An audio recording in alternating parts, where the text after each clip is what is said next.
Welcome to On the Edge with April Mahoney Brains. Here, this is the spot where the conversation is pointed, the guests are sharp, and the responses are never dull. Welcome home, Brains. There's only one requirement to hang out on the edge, is that you open your big brain and close your small mind. Did you bring your thinking caps? It's time to put them on, because the conversation starts now.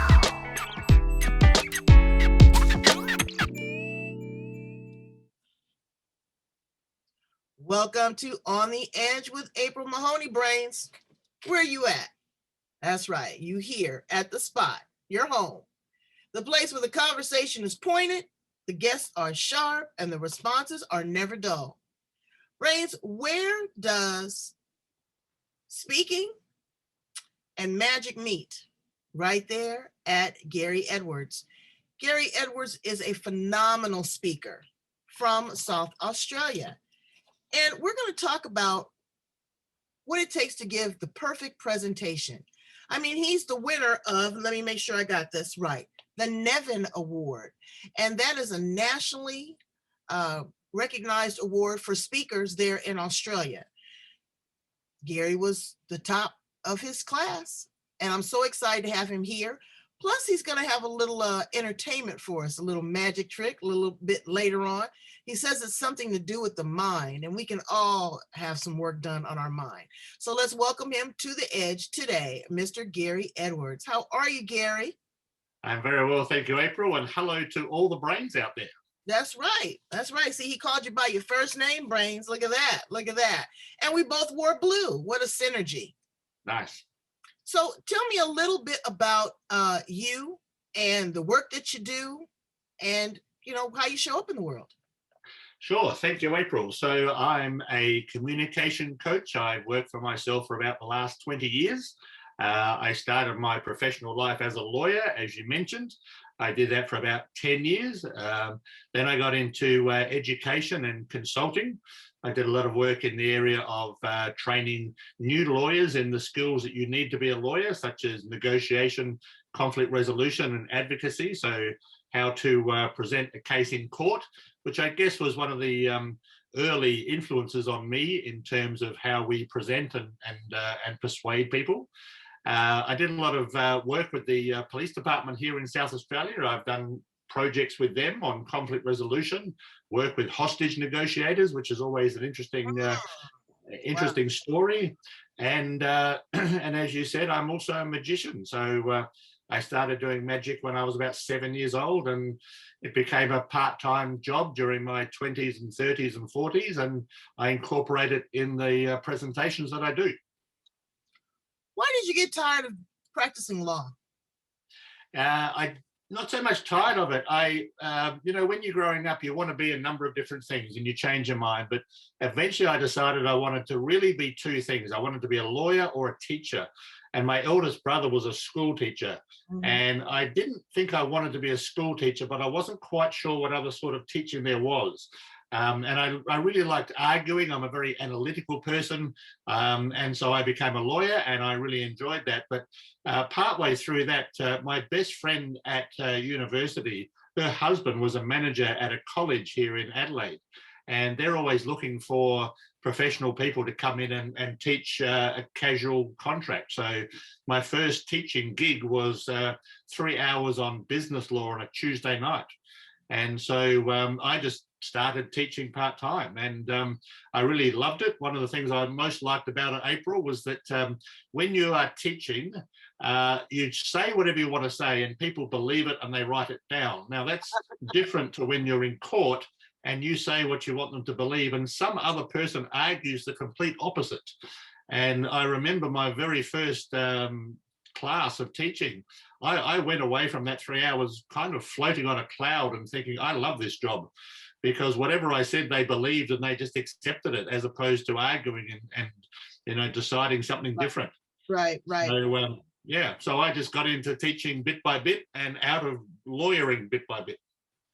I think it's fascinating because I'm a trained orator as well. I was the president of Toastmasters International here, and it is such a skill to be able to have a flow in your conversation. we're going to go through some of the ebbs and flows of that. But being a good storyteller too. And Yes, that, absolutely. with law, because you have to lay out the facts, but you have to put it in a systematic order. You've got to question it. You got to ask the right questions. I love to watch lawyers because that's all they do is ask questions and they make you tell on yourself. And it's very persuasive. But what is the fear you think that people have about public speaking? Because that's one of people's biggest fears, is to speak in public. It certainly is. It is consistently number one or two. And I've actually spoken to friends of mine who are psychologists, and they say it's really about social rejection, that we are social beings. We like to be accepted by people, Right. and social rejection is what we fear. We don't like people, not listening to us or not believing us, or what if they don't laugh at my jokes, etc. And so the idea that we put ourselves out there, it's a very, we make ourselves very vulnerable when we put ourselves out there, and that requires, on the one hand, it requires a fair bit of technique in the sense of knowing how to do it, but it also requires some belief that what you have got to say is valuable, and not everyone is going to believe it, not everyone's going to accept it. But as long as you're happy with what you put across, then you are less likely to be fearful of it. It is, and there's a lot of challenges too. And you have to be prepared. Sometimes people think they can just fly off the cuff. And Yeah. sometimes you can. You're lucky if you can do that. A lot of people can't. Practice makes perfect. Yeah, I've had some people say to me, after a presentation, they've said, "Oh, wow, you're very good at ad-libbing. Can you do this for me?" And I said to them, "I'm not so good at ad-libbing. I've ad-libbed that ad-lib 100 times, That's right. And you come up with something for the first time, and it is an ad-lib the first time you do it, and sometimes it works and sometimes it doesn't. And when it works, you remember that, of course, and you try it again the next time. So, yeah, preparation is. I'm an introvert by nature, and yet I do one of the most extroverted jobs around. And Wow. the only way you can do that is to feel as though you are prepared and you have all the resources that you need. And I tell people you have to introduce a subject, explain the subject, and then recap. That's one way of a presentation, but incorporating humor and your own personality, voice inflection, your style, just learning when to pause and catch a breath. All of those are key elements in delivering a powerful speech. And a speech doesn't have to be long. You don't have to be up there and debate or do a filibuster. Sometimes you can give a powerful presentation in 6 minutes to 10 minutes. What are some of the tips that you give some of your clients when preparing to give a good speech? The first thing for me is it starts with the two S's, simplicity and structure, because I talk with people who have they have a lot of interesting information, they have a background, they have lots of stories to tell. And I just say to them, okay, we've got to start somewhere. We can't start with complexity. If things are not simple, then people won't understand it. And if they won't understand it, they won't even listen to it. So I tell people after I've had a discussion with them, I say, here's your homework. I want you to go away and just write down a number of statements, a number of key ideas that you have about your talk, about your story, and just try and keep them simple. Keep them to little short sentences, and just write them down the page. You don't have to write out the whole story. Just write out some of the key points that you want to make. So it all starts with simplicity, because ultimately what you want is clarity, and clarity and simplicity go together. And the other thing I mentioned there was structure. You said before that you introduce it, you tell them about it, and then you review it. So that's a form of structure. And the human brain likes to be able to see what it's listening to. Right. I often say to people, April, that communication really isn't about words. That's what we do, that's what we use. We don't yet have the ability to read each other's mind, although I'm hoping to be able to do that later to you. But we can't do that just yet. What we have are words, but communication is not really about words. Communication is about the pictures that we create with words, and then the feeling that we get from that. And Right. You mentioned before about lawyers in court asking questions. The real skill is to use questions to get someone else to tell the story Mm. in a way that is simple and clear and easy to understand. And one way to do that is to have some good structure around that, because you want the people listening to it to have a really clear picture in their mind, and then to have the feeling that, okay, I think I believe this. So that's what I tell my clients. They have to have simplicity and they have to have structure. And if they have the two of them, they're well on the way to having a clear and powerful presentation.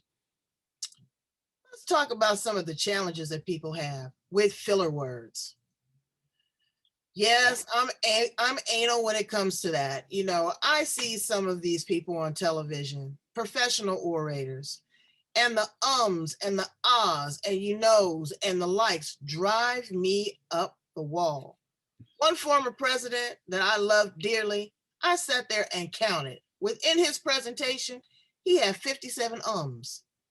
And I know that it's, you know, for you, but you can pause, you can take a breath. And we used to have this annoying little clapper. Every time you said you would hear this clapper, and it would, you know, ring in your head that you're not supposed to say that. But young people now, every other word is like, you know, it's like what? It's like irritating. How do you suggest that people pay attention to what they're saying, slow down, pause, and reduce the filler words? Yeah. My first wife, when I used to go out and give presentations, and when I did magic presentations more often, as I left our house, because I can talk fairly fast, and normally I talk fairly softly because I am a bit of an introvert, and she would always say to me, "Slow down and speak up." And that's one thing I've always remembered. I can still hear the voice in my head, slow down and speak up. And that's what I say to people, because again, we're kind of nervous because we think that unless I keep talking, unless I fill the gaps with ums and ahs, if there's any little pause, someone else is going to jump in and take the time away. Right, right. And that often happens in conversation where you kind of feel as though you need to keep talking, otherwise someone else will come over the top of you.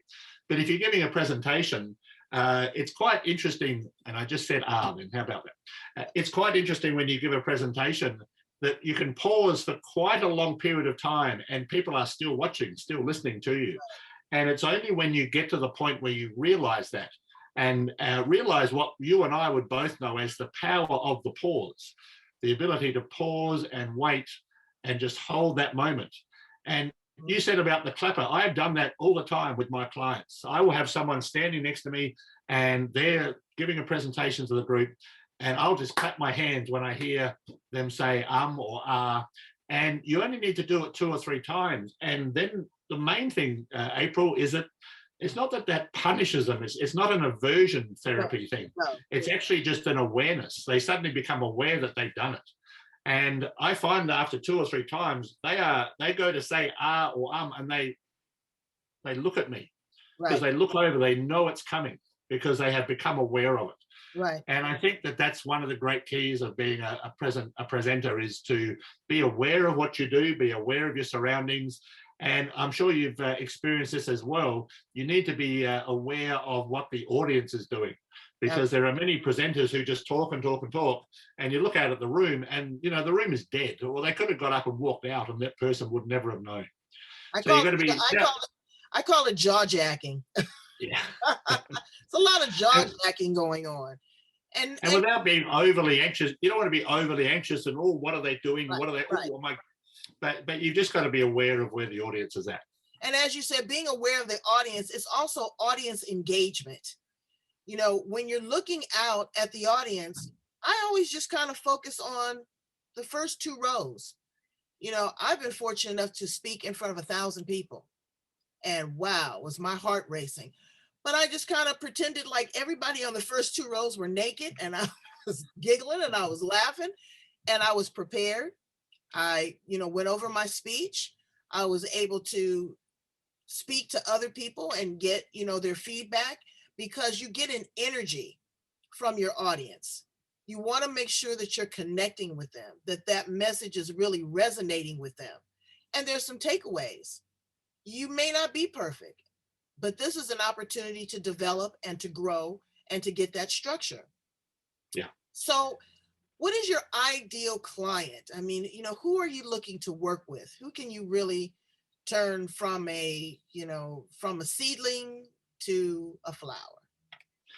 I think I have two ideal clients. One is the person who is, I guess, struggling a bit. They really want to speak, and they just don't know the first steps to take. And they're one of my ideal clients because that was me. When I first started, I had some idea. I'd done magic, etc. So I had some skills in going out and presenting, but I had no real idea about what speaking was. And so I like to work with those people because pretty easily I can get them to a point where they're more confident and they're able to go out, and then they can start to learn for themselves. So I really like helping people who are right at the beginning of that journey, because I can get them a fair way along fairly quickly so that they can continue on their own. The other type of person that I like to deal with are executives who are very motivated. Some executives are not motivated at all and are quite sure that they know it all, but I really like working with people who are managers or executives who simply want to be a whole lot better at what they do. They have a lot of responsibility. They know that their role is to inspire and lead people and manage people. They're not entirely sure what those words mean. And they're really struggling with it, and they're paid a fair bit of money, so they're meant to be good at their job, and they feel that thing that we all feel from time to time, which is imposter syndrome. What happens when I turn up in the room and people don't look at me and they go, "You don't know what you're talking about." So there's always that great fear. And so they are very motivated. We all have that, right? Right. We all have, Yeah. yeah, and they're very motivated to learn. And I guess the common factor between those two ideal clients is that motivation to learn. They really want to get somewhere. And of course, the worst type of person is someone who doesn't want to learn, and or who thinks that they know it all already. So I like working with people who are motivated. Or the third kind of person that doesn't know how to listen. Yeah, Right? The most effective communicator is really a person that's a good listener. yeah, You miss so much. You continuously want to talk, want to talk, want to talk, want to talk. Just step back and listen, because you're missing so much key information. You will be able to ask the right questions. You will be able to answer the right questions. You will be able to edit. You will be able to pause. You will be able to engage if you're listening to what other people are saying. And you can gain a whole lot of information. The world of speaking has really changed. I don't know what it's like in Australia, but I was a professional orator and I've spoke on many subjects on many stages. And I'm a poet. But it used to be where you go out and you could get $4,000, $5,000 for speaking. You could sell your product at the back of the room.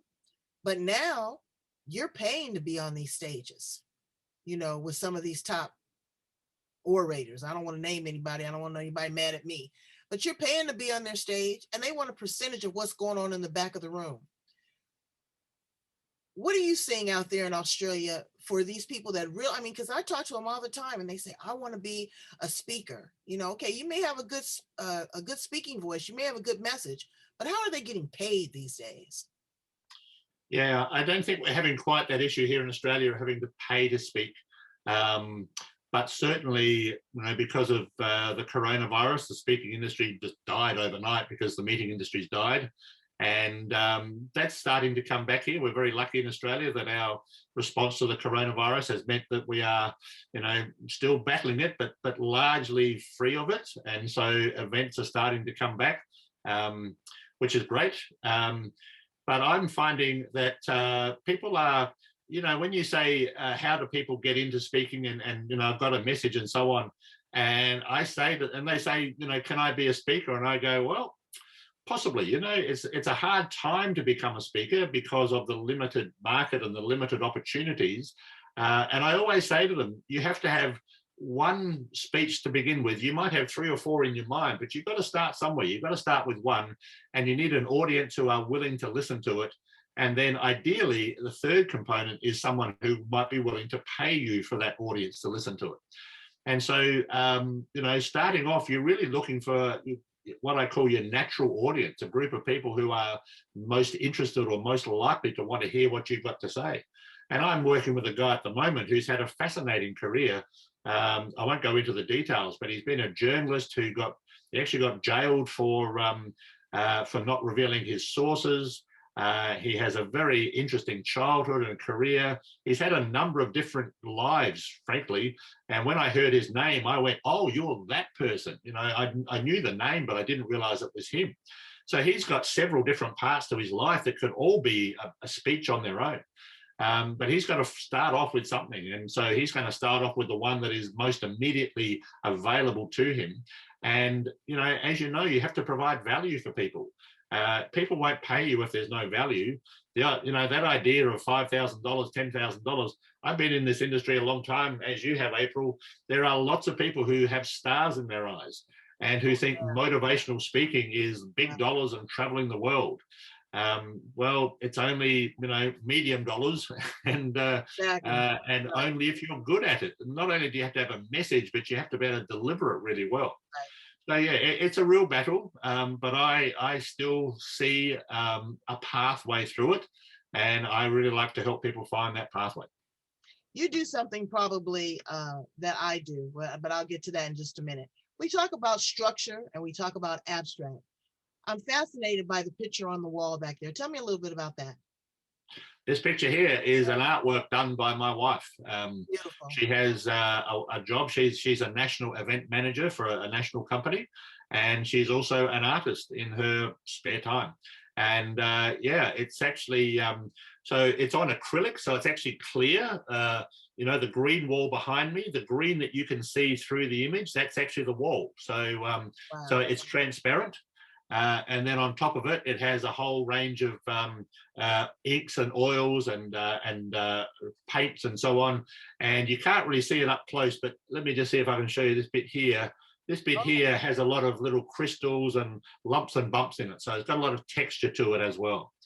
Yeah, so she produces those, and we had this one hanging in another part of our house. And during the coronavirus, when we all set up our little home studios, we just decided that color on the wall and that artwork would look really great. It does. So you talk about clears, bumps in the road, abstracts, all those things. That leads to mystery and mayhem. How did you get into magic? Yeah, well, it was one of those things that lots of kids do, I guess. Kids grow up learning how to do magic. I started at the age of about 7. Every magician I know has a story of starting at the age of 7. And I've since found out that 7 is about the age that kids can do a magic trick. Before that, when they're 4, 5, and 6, they're interested in magic, but actually their brain hasn't developed enough to the point where they can do something in a way that fools someone else, because their brains are too literal. And so they show you something, but you can see how it's done. Whereas when you're 7, you have got the mental capacity to be able to do one thing, but tell them that it's something else. So that key thing of being able to fool someone, and you mentioned before, to engage the person in the right way, that kicks in at about the age of 7. To lie too at the age of 7. I think you probably learned to lie a little earlier than that. But so at the age of 7, and I just kept doing it. And one of the fascinating things for me, April, was when you're 7, 8, 9 years old and you do tricks that fool adults, and adults are smart people according, from what you understand, you suddenly go, or at least I did, you go, really? You believe that? That's interesting. Well, that fooled you. And so magic has not only been a hobby, it's not only been a part-time job, it's actually been a lifelong social experiment, because it's run alongside all the other kind of more serious work that I've done. And it's been the most fascinating insight into people's brains and decision making and the psychology of how we think and how we communicate. And that's why I do it, not just to entertain people now, but also because I just learned so much from magic about how we interact with people. And how easily people can be fooled, and how they really don't pay attention to small details, because it's a sleight of hand, and I'm sure that you do. I can't wait to get to Australia. I'm loving you guys down there in South Australia. So much going on. But I'm sure that you probably incorporate the magic in your presentations and you engage your audience. Me, I throw a little poetry in there, the voice inflection. I walk through the room. A lot of times when I'm doing a presentation, I enter from the back of the room because the first thing that greets my audience is my voice instead of my presence. Yeah. So tell me a little bit about this magic trick that you're going to do for us, for my brains here. I'm excited. Well, magic over the internet, magic via Zoom has been an interesting topic amongst the magic community ever since we all started getting online. And it's harder to do a magic trick in this little box here. And so there's been quite a lot of discussion about what's the best type of magic that you can do and how do you do it and so on. And one thing that that still works via Zoom is mind reading, or mentalism as it's technically known in the magic world. So our ability to, and again, it comes back to this question of how we influence people, how we communicate, and what you can read from someone else when they tell you certain things. So that's what the trick's about, April. It's about, me reading your mind, and perhaps I'm influencing you in some way. Maybe I'm not reading your mind. Maybe I'm directing your mind in a certain way. Who knows? A little neuro-linguistic programming, huh? A little hypnotherapy. You gonna throw all that in there? All right, I'm ready. I'm ready. I'm read, Okay. read this brain right here. So April, here we go. I need you to find an object perhaps on your desk that is a little object, such as a paperclip or something, just something small, something that you can hold in one hand. Okay. Now your hands are under the screen, so that's good. I don't need to see your hands. But what I'm going to do is I'm going to ask you to do something with that object, and then I'm going to ask you a couple of questions and come to a conclusion based on the answers to those questions. And here's the really critical part, April. When I ask you the questions, I want you to decide right now whether you are always, in answer to these questions, whether you're always going to tell the truth or whether you are always going to lie. So you get a chance to tell the truth about the questions when you answer them, or you get a chance to lie. But you have to be consistent. So if I ask you two questions, you have to tell the truth twice, or you have to lie both times. Does that make sense? Now, don't tell me which one you've chosen. It's entirely up to you. But you've decided in your mind, I'm going to tell the truth both times, or I'm going to lie both times, okay? So here's the first step. I'm going to close my eyes, put my hand over my eyes, and I want you to put that object in either your left hand or your right hand. You choose, okay? Away you go. You've done that? Yes. Okay, so you have an object in one hand. So here's the first question. And again, you've chosen whether to tell the truth both times or to lie both times. I want to ask you, April, this question. And I'm going to look at you rather than at the camera here. Are you holding the object in your right hand? Yes. Okay. Now, I want you to do one more thing. I want you to, if you wish, I want you to change it to the other hand, whichever way it is, okay? You don't have to, but it's entirely up to you. I'm going to close my eyes again, and if you want to, you can change hands. Here we go. So you've done that? Yes. Okay. So I asked you if it was in your right hand, and you said yes. That may be a truth, it may be a lie, but you've just got to be consistent with this second question. The second question is, did you change hands? No. April, based on what you've told me, I think you make a better truth teller than you do a liar. I think the object is in your right hand. Yes. Am I right about that? There we go. Wow. A little mentalism across the many, many miles that separate us. Wow. Okay. All right. That makes sense. That makes sense. Okay. So, with doing magic, how does that influence people, do you think? Yeah, there's a few interesting sayings about magic. One of them is, magicians don't fool you, they let you fool yourself.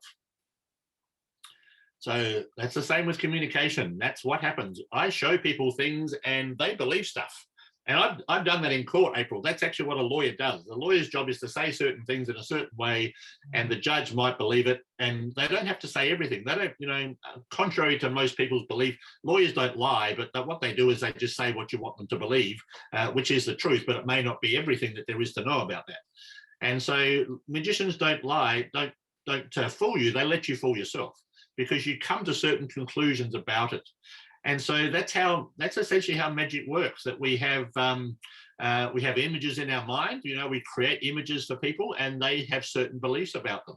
And there was a magician many years ago. He died just a few years back. His name was Tommy Wonder. What a great name for a magician. I'm not sure that Wonder was his original name, but it was a great name. And Tommy Wonder was a brilliant magician and a brilliant person at thinking about magic.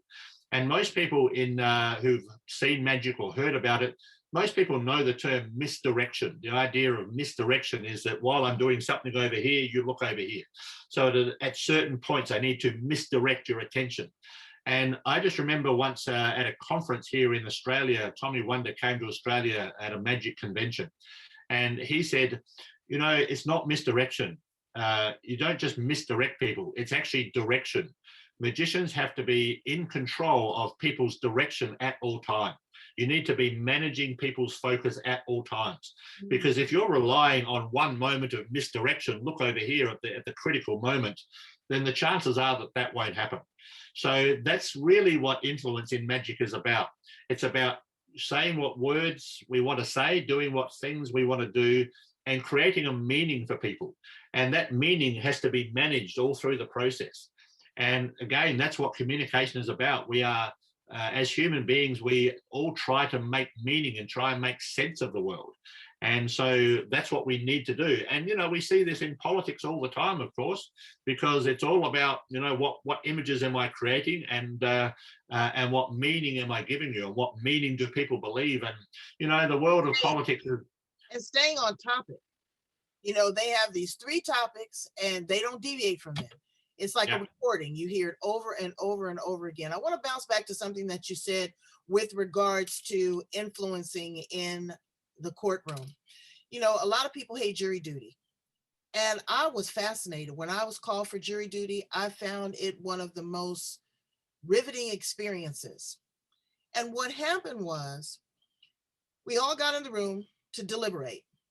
We couldn't come to a decision because there was a different interpretation of the word impaired. Everyone had a different feeling and understanding of a particular word. So me being the wordsmith, I went around to each prospective juror and I asked them, what does the word impaired mean to you? Needless to say, because of that, we came to a verdict and we convicted that sucker. But but it was really rewarding because you listen, brains, you listen to the facts. You don't go in with any preconceived ideas or notions. You base it on the facts, you take your notes. You don't have to worry about outside influence because you can't talk about the case.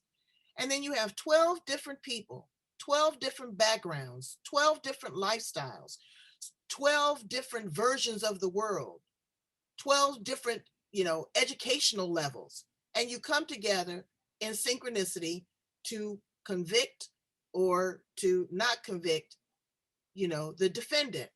And it was absolutely amazing. Now, I didn't have a murder case. I didn't have a case like going on here, with major juries and things like that. But it was still so important to be a good, effective listener, to have 2 great attorneys argue a case, ask the right questions, the leading in questions, the open-ended questions where you have to fill in the white space. And at the end, there was magic. Yeah. One of the great things I've learned, April, when you're a magician, you very quickly learn about magic words like abracadabra and so on. But you also learn the power of words and the power of, if I say this, then, you'll think that. And then, of course, you become a lawyer and it's all about the words and the meaning. And I remember going to a court hearing once. It wasn't a trial, it was a preliminary hearing. So it was me and the other lawyer, and we turned up before a judge, and they're called directions hearings. So before you have a trial, you sometimes have to get directions from the court about which way, what we're going to do, what witnesses we're going to call, etc. And the parties, the 2 lawyers can agree on, okay, what are the next steps in order to get this matter ready for trial? And when the 2 lawyers agree on something, as long as the judge is happy with that, they'll write that down and that becomes an order, and then it has to happen, and then the process proceeds. And I just remember at one point, and I knew already that, law is all about the words and it's very important to get the words right and so on. And I just remember the judge saying to the two of us, we had agreed on what we wanted to happen. And he said he needed to write something down to have an effect. So he needed to write down the words that were the order. And he said to both of us, can you give me a form of words? Now, that's a very technical phrase. That's a phrase that lawyers know a lot, a form of words. In other words, give me the exact words that you want me to write down to make this thing happen. And when you think about it, I was sitting there going, this is kind of like a magic spell. You know, if you say the right words in the right way, you get the right result. And if you go back to, is it Ali Baba and, Open Sesame? He trying to get that cave to open. He said all sorts of words and all sorts of different combinations. Right. And it's only when you say the right word in the right combination. So, communication there is a bit like, whether it's magic or in the legal area, it's a little bit like a combination to a lock. If you get that combination right, it unlocks. And that's exactly what you did in that jury room. You got that combination right, and you had people going in all different directions about what the word impaired meant. And you just went, hang on, can we just kind of keep it here? And if we can keep it here, then we can make a decision about it. And whether that's a decision to convict or to not convict, but at least you are able to make a decision. Right. Well, I'm telling you, I was impressed with myself. I said, shoot, I might go in the law. Because again, it was just really kind of breaking it down to its most simplest form. Who is your favorite magician? Oh, that's a big question. I learned most of what I know about performing as a magician from a man called Jerry McCreena here in Adelaide. So he was a real mentor for me. He sadly passed away some years back. Magicians that people know, I mean, we were in the US some years back and went to Vegas, and I could have gone and seen Penn and Teller or any one of those big name magicians. And, as you know, on the side of the buildings, their image is on the side of the building. It's 100 stories high, I only wanted to go and see one magician, and he's a guy called Mac King, M-A-C, Mac King. And not many people know of Mac King. He's not a big name, but he's a really well-known name in magic circles. And he's not one of the big players in the big buildings. His show is on every day, twice on Sundays, at this little theatre. But Mac King is known really well amongst magicians. He's what is usually known as a magician's magician. He just knows so much about it. He creates magic for other people. He's a very funny magician. He's a very clever magician. And I just like that kind of behind the scenes stuff. I like watching him do it. To be a magician and to watch someone who is a little bit low key, but is an absolute master at what he does was really fascinating to me. Wow. I see a lot of them on these, like America's Got Talent, and all of these other things. I think my favorite one was Houdini. Yeah. Escape artist. I like when you can just get away with anything. He did that before anyone. He was a great showman and a great promoter. We've got social media now. He never had social media, but he just promoted himself and put himself at great personal risk to do that. He did. Who's this other? I forgot his name right now. The young guy. He's kind of scary. Criss Angel. Criss Angel. Wow. Angel. Yeah. And also, I think he's a warlock. I can't just think that that's just sleight of hand, and I don't know. It's something about that is just real hoo-hoo to me. The other guy is David Blaine, who is a British magician, and he's the guy that gets locked in a block of ice, and I think he was buried for 3 days alive. And so some of his stuff is a lot of it's magic, but it's also feats of human endurance and just kind of bizarre, really dangerous stunts that he manages to pull off. That's why I say I think it's I really think they have a little bit of warlock in them, because how do you survive that? And people are watching you. I mean, they are watching nonstop. They've got the clock on you, 20 cameras on you, and you're still able to do it, and people are not able to figure it out. I don't know, but I'm glad that I was able to figure you out here on the edge. Gary Edwards, you are the Thank you very much. Thank you so much for being here with me and my brains. I appreciate all of your valuable insight. come back and visit me. Keep me abreast of what's going on in this book that you're writing. Are you going to have some information on magic inside the book as well? Yeah, so some of the stuff I talked about today about how, what magic's really about and how we influence people and how that flows into the way we communicate, that'll be in there. All right. Well, tell my brains how to get in contact with you. You have online courses. They want to work with you because, again, you got to be skilled and you got to be ready. Brains, you can't just go in this willy-nilly. You got to really be serious. You got to practice your craft. Just like magic, you can't just go in there, like I say, jaw jack and just saying any old thing, because you want to be an influencer, you want to be an impactor, and you want people to take you seriously, and you want to get paid, right? That's it. If anyone wants to contact me, April, GaryEdwards.com.au, just one R in Gary, and or Gary at Gary Edwards. Gary at GaryEdwards.com.au is my email address.